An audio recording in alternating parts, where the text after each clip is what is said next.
ಬರತಕ್ಕಂಥ ಪ್ರಿವೆಂಟ್ ಮಾಡ್ತಕ್ಕಂಥ ಶಕ್ತಿ ನುಗ್ಗೆಗಿದೆ. ಹುಟ್ಟಿದ ಮಗು 12 ತಿಂಗಳಾದ್ಮೇಲಿಂದ ನೀವು ಕೊಡೋಕೆ ಸ್ಟಾರ್ಟ್ ಮಾಡಿದ್ರಂದ್ರೆ ಲೈಫ್ ಲಾಂಗ್ ಡಿಸೀಸ್ ಇರಲಾರ್ತಕ್ಕಂಥ ಮಾಡ್ತಕ್ಕಂಥ ಶಕ್ತಿ ನುಗ್ಗೆ ಮಾತ್ರಕ್ಕಿದೆ. ನೀವು ಬೇರೆ ಬೆಳೆಗಳನ್ನು 10-12 ಬೆಳೆಗಳನ್ನು ತಗೊಂಡು ಬಾಳೆಹಣ್ಣು, ಆರೆಂಜು, ಮಿಲ್ಕು, ಕ್ಯಾರೆಟು ಏನೇನೆಲ್ಲ ತಗೋತಿರೋ ಇದು ಒಂದೇ ಒಂದು ಚಮಚ 4,000 ರೂಪಾಯಿ ತಗೋತಕ್ಕಂಥ ಮಾರ್ಕೆಟಲ್ಲಿ ಇದು 40 ರೂಪಾಯಿದಲ್ಲಿ ನಿಮಗೆ ಎಲ್ಲ ವರ್ಕೌಟ್ ಆಗುತ್ತೆ. ಇದು ನಾನು ಹೇಳ್ತಾ ಇಲ್ಲ, ವಿಜ್ಞಾನ ಹೇಳ್ತಾ ಇದೆ.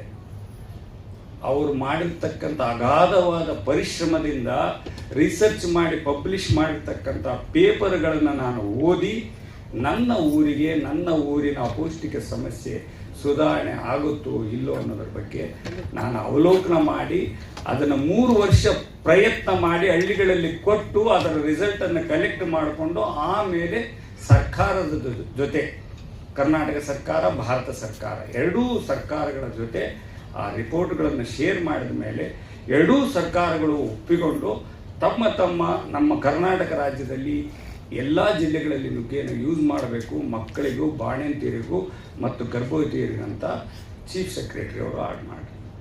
ಅದೇ ಥರ ಪ್ರೈಮ್ ಮಿನಿಸ್ಟರ್ ಆಫೀಸ್, PMO ಆಫೀಸಲ್ಲಿ ಸಹ ನುಗ್ಗೆಯನ್ನು ಪೌಷ್ಟಿಕ ಆಹಾರಕ್ಕಾಗಿ ಇದನ್ನು ಆ್ಯಡ್ ಮಾಡಿಕೊಂಡು, ಇದನ್ನು ನಾನು ಮಾಡಿರಲಿಲ್ಲ ಅಂದರೆ ನನ್ನ ದೇಶಕ್ಕೆ ನಾನು ಕೊಡೋ ಕೊಡುಗೆ ಏನಿತ್ತು?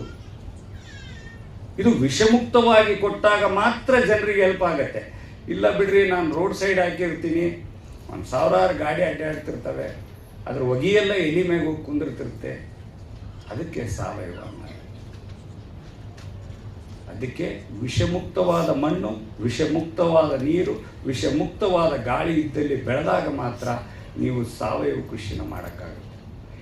ಇದೇ ನಿಟ್ಟಿನಲ್ಲಿ ನಾನು ನನ್ನ ಜಿಲ್ಲೆಯಲ್ಲಿ ತಗೊಂಡು ಅದನ್ನು ಬೆಳೆದು ಅದನ್ನು ಅಂತಾರಾಷ್ಟ್ರೀಯ ಪ್ರಮಾಣೀಕೃತ ಮಾಡಿಸಿ ಅದನ್ನು ಹೊರದೇಶ ಅಂದರೆ ಯುರೋಪ್ ಆಗಲಿ, ದುಬೈ ಆಗಲಿ, US ಆಗಲಿ, ಜಪಾನ್ ಆಗಲಿ 92 ಕಂಟ್ರಿಗೆ ಎಲಿಜಿಬಿಲಿಟಿ ಆಗಿದ್ದೀವಿ. ನಾವು ಕರ್ನಾಟಕದಲ್ಲಿ ನಾವು ಒಬ್ಬರೇ ಪ್ರಾಡಕ್ಟ್ ಎಕ್ಸ್ಪೋರ್ಟ್. ಇದು ರೈತರಿಗೆ ಹೆಚ್ಚಿನ ಲಾಭ ಬರಲಿಕ್ಕೆ ಎಕ್ಸ್ಪೋರ್ಟ್ ಅವಶ್ಯಕತೆ. ಆದರೆ ನಮ್ಮ ದೇಶದ ಸಮಸ್ಯೆಗಳನ್ನು ನಾವು ಸಾಲ್ವ್ ಮಾಡ್ಕೊಳ್ಳೋಕ್ಕೆ ಮೊದಲು ಅದರ ಬಗ್ಗೆ ಫೋಕಸ್ ಮಾಡಬೇಕು.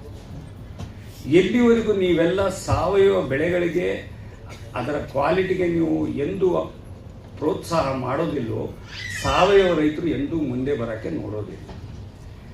ಅದೇ ಒಂದು ಸೂಪರ್ ಮಾರ್ಕೆಟು, ಸೂಪರ್ ಬಜಾರಿಗೆ ಹೋದಾಗ ಏನು MRP ಹಾಕಿರ್ತಾರೆ ಅದನ್ನು ತೊಗೊಂಡು ಹಂಗೆ ಬಂದು ಡೆಸ್ಕಿಗೆ ಕೊಟ್ಟು ಬಿಲ್ ಮಾಡಿಸ್ಕೊಂಡು ಮನೆಗೆ ಹೋಗ್ತೀರ.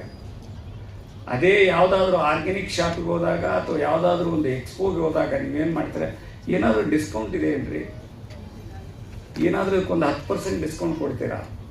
ನೀವು ಬೆಂಗಳೂರಲ್ಲಿರೋದು, ನಾನು ತಪ್ಪು ತಿಳ್ಕೊಬೇಡಿ, 38ರಿಂದ 40 ಡಿಗ್ರಿ ಬಿಸಿಲಿದೆ. ನಿನ್ನೆ ನಾವು ಹೊಲದಲ್ಲಿ ಕೆಲಸ ಮಾಡುವಾಗ ರೈತ ಮುಂಜಾನೆ 6 ಗಂಟೆಗೆ ಬಂದುಬಿಟ್ಟು 11-12 ಗಂಟೆ ತನಕ ಅವನು ಬಿಸಿಲಲ್ಲೇ ನಿಂತು ಕೆಲಸ ಮಾಡಿರ್ತಾನೆ. ಸಾವಯವ ಕೃಷಿ ಅವನು ಬೆವರು ಸುರಿಸಿರ್ತಾನೆ. ಅದಕ್ಕೆ ಬೆಲೆ ಕಟ್ಟೋಕ್ಕೆ ಆ ಭಗವಂತನಿಂದನೂ ಸಾಧ್ಯ ಇಲ್ಲ ಅಂತ ಹೇಳ್ತೀನಿ, ಆ ಸೃಷ್ಟಿಕರ್ತನಿಂದ.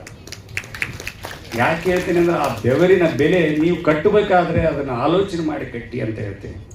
ನಾನು ಸಾವಯವ ಮಾಡ್ತೀನಿ ಅಂತ ಹೇಳ್ತಾ ಇಲ್ಲ. ನನ್ನ ಥರ ಸಾವಿರಾರು ಜನ ನಮ್ಮ ಕರ್ನಾಟಕದಲ್ಲಿ ಕನ್ನೇರಿ ಮಠದ ಅಜ್ಜವರ ಆಶೀರ್ವಾದದಿಂದ, ಅವರ ಒಂದು ಮಾರ್ಗದರ್ಶನದಿಂದ ಸಾವಯವ ಕೃಷಿಯನ್ನು ಮಾಡ್ತಾ ಇದ್ದಾರೆ.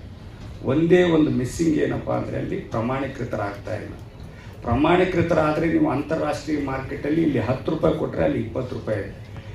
4 ಡ್ರಮ್ ಸ್ಟಿಕ್ಕಿಗೆ UK ಅಂದರೆ ಲಂಡನ್ನಲ್ಲಿ, ಯುನೈಟೆಡ್ ಕಿಂಗ್ಡಮಲ್ಲಿ 24 ಪೌಂಡ್ ಇದೆ 4 ಡ್ರಮ್ ಸ್ಟಿಕ್. ಒಂದು 100 ಗ್ರಾಮು ನುಗ್ಗೆ ಎಲೆ, ಫ್ರೆಶ್ ಎಲೆ ಏನಾದರೂ ನಾನು ಕೊಟ್ಟರೆ ಪ್ಯಾಕ್ ಮಾಡಿ 8 ಪೌಂಡ್ ಇದೆ. 8 ಪೌಂಡ್ ಅಂದರೆ 800 ರೂಪಾಯಿ ಆಯಿತು. ಇಲ್ಲಿ ನಾವು ಒಂದು ಅರ್ಧ ಕ್ವಿಂಟಲ್ ಕೊಡ್ತೀವಿ ಅಂದರೆ 800 ರೂಪಾಯಿ ಯಾರು ಕೊಡೋದು? ಅದರ ಬೆಲೆ ಅವ್ರಿಗೆ ಗೊತ್ತಿದೆ. ನಾನು ಬೆಲೆ ಬಗ್ಗೆ ತಿಳ್ಕೊಬೇಡಿ.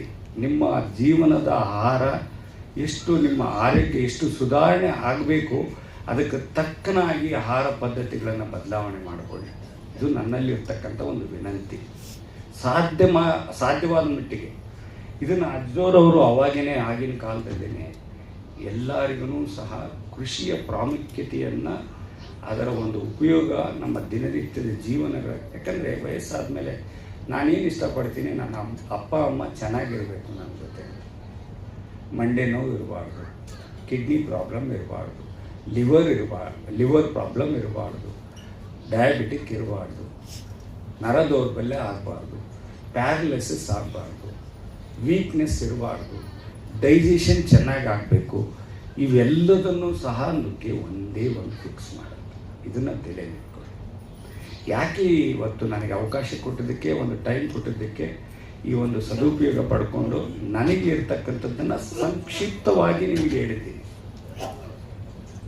ಸಾವಯವ ಕೃಷಿ ಅನ್ನೋದು ಬರೀ ನೀವು ಅಂದ್ಕೊಂಡ ಹಾಗೆ ಬರೀ ಮನುಷ್ಯರಿಗೆ ಮಾತ್ರ ಅಲ್ಲ, ಈ ಬ್ರಹ್ಮ ಸೃಷ್ಟಿಯನ್ನೇ ಉಳಿಸ್ತಕ್ಕಂಥ ಒಂದೇ ಒಂದು ವಿಧಾನ ಅಂದರೆ ಸಾವಯವ ಕೃಷಿ, ಅಂದರೆ ನ್ಯಾಚುರಲ್ ಫಾರ್ಮಿಂಗ್ ಅಂತ ಕರಿತೀವಿ. ನೀವು ವಿಷನೇ ಚೆಲ್ತಾ ಇಲ್ಲ ಅಂದಾಗ ವಿಷ ಬರೋದೇ ಇಲ್ಲ ನಿಮ್ಮ ಹೊಟ್ಟೆಯಲ್ಲಿ. Darshan versus Sudeep star wars. ಎಲ್ಲರೂ ವಿನಂತಿ ಮಾಡಿಕೊಳ್ಳೋದು ಏನಪ್ಪ ಅಂದರೆ, ನಾನು Bagalkote university, Raichur university scientific advisory committee member ಆಗಿ ಕೆಲಸ ಮಾಡಿದೆ. ಎಷ್ಟು ಜನ ಸೈಂಟಿಸ್ಟ್ಗಳು ಎಷ್ಟು ಪೇಪರ್ಗಳನ್ನು ಪಬ್ಲಿಷ್ ಮಾಡಿದರೆ, ಆದರೆ ರೈತರ ಹೊಲದಲ್ಲಿ ಮಾತ್ರ ಪೇಪರ್ಗಳು ಇಂಪ್ಲಿಮೆಂಟ್ ಆಗಿಲ್ಲ. ಇದಕ್ಕೆಲ್ಲ ನಮ್ಮ ಕಾರಣ ಏನಂದರೆ ನಾನೇ ಅಂತ ಹೇಳ್ತೀನಿ. ಅದಕ್ಕೆ ನಾನು ಓದಬೇಕು, ನಾನು ತಿಳ್ಕೋಬೇಕು, ನಾನು ಸರಿಯಾದ ಮಾರ್ಗವನ್ನು ಅನುಸರಿಸಬೇಕು, ಅದನ್ನು ನನ್ನ ಹೊಲದಲ್ಲಿ ನಾನು ಇಂಪ್ಲಿಮೆಂಟ್ ಮಾಡಬೇಕು. ಆಗ ಮಾತ್ರ ರೈತರಿಗೆ ತಕ್ಕವಾದ ಬೆಲೆ ಬರುತ್ತೆ. ಎಲ್ಲರೂ ನನ್ನ ಕರ್ನಾಟಕದಲ್ಲಿ ಒಂದು ದಿವಸಕ್ಕೊಂದು 50-100 ಕಾಲ್ ಇರುತ್ತೆ. 100 ಜನ ಫೋನ್ ಮಾಡೋದೇನೆಂದರೆ, ಸರ್ 2 ಎಕರೆ ಹೊಲ ಇದೆ, ನಾನು ಯಾವುದೂ ಗೊಬ್ಬರ ಹಾಕಿಲ್ಲ, 10 ವರ್ಷ ಆಯಿತು, ನೀವು ತೊಗೋತೀರೇನೋ ಅಂತ ಕೇಳ್ತಾರೆ. ನಮಗೆ ಸೆಂಟ್ರಲ್ ಗೌರ್ಮೆಂಟಿಂದ ಪರ್ಮಿಷನ್ ಸಿಗೋವರೆಗೂ ಆರ್ಗ್ಯಾನಿಕ್ ಆಗಿ ತೊಗೊಳಕ್ಕೆ ಬರೋದಿಲ್ಲ. ಅವರು ಒಂದು ಸರ್ಟಿಫಿಕೇಟ್ ಇಶ್ಯೂ ಮಾಡ್ತಾರೆ. ಯಾಕಂದರೆ ಅದು ವಿಷಮುಕ್ತವಾಗಿದೆ ಅಂತ ಅವರು ಟೆಸ್ಟ್ ಮಾಡಿಸಿದ ಮೇಲೆ ಆ ರಿಪೋರ್ಟನ್ನು ನೋಡಿ ನಮಗೆ ಪರ್ಮಿಷನ್ ಕೊಡ್ತಾರೆ. ಅದರ ಅರ್ಥ ಸಾವಯವ ಅನ್ನೋದು ಅಷ್ಟು ಸೂಕ್ಷ್ಮ ವಿಚಾರವಾಗಿ ಮನುಷ್ಯನಿಗೆ ಯಾವುದೇ ಥರದ ಸೈಡ್ ಎಫೆಕ್ಟ್ ಇಲ್ಲ ಅನ್ನೋ ಒಂದೇ ಒಂದು ಇರೋದಂದರೆ ಆರ್ಗ್ಯಾನಿಕ್ ಫುಡ್. ಈಗ ಇರ್ತಕ್ಕಂಥ ಮಾರ್ಕೆಟಲ್ಲಿ ಫೇಕ್ ಪ್ರಾಡಕ್ಟ್ಗಳ ಬಗ್ಗೆ ನಾನು ಮಾತಾಡೋದು. ನಮ್ಮ ಮನಸ್ಸು ಆರ್ಗ್ಯಾನಿಕ್ ಆಗಿರಬೇಕು, ನಮ್ಮ ದೇಹ ಆರ್ಗ್ಯಾನಿಕ್ ಆಗಿರಬೇಕು, ನಮ್ಮ ದೇಶ ಆರ್ಗ್ಯಾನಿಕ್ ಆಗಿರಬೇಕು. ಆಗ ಮಾತ್ರ ನಾವು ಭಾರತದ ಒಂದು ಎಲ್ಲ ಜಗತ್ತಿಗೆ ಮಾದರಿಯಾಗಿರ್ತಕ್ಕಂಥ ದೇಶ ಆಗೋಕ್ಕೆ ಸಾಧ್ಯ ಇದೆ ಅಂತೇಳಿ ನನ್ನ 2 ಮಾತುಗಳನ್ನು ಅವಕಾಶ ಕೊಟ್ಟು ಮಾತಾಡೋಕ್ಕೆ, ನನಗೆ ಒಂದು ಜವಾಬ್ದಾರಿಯನ್ನು ಕೊಟ್ಟು ನನಗೊಂದು ಆಶೀರ್ವಾದ ಮಾಡಿದ್ದಕ್ಕೆ ಶರಣರಿಗೆ ನನ್ನ ನಮಸ್ಕಾರ.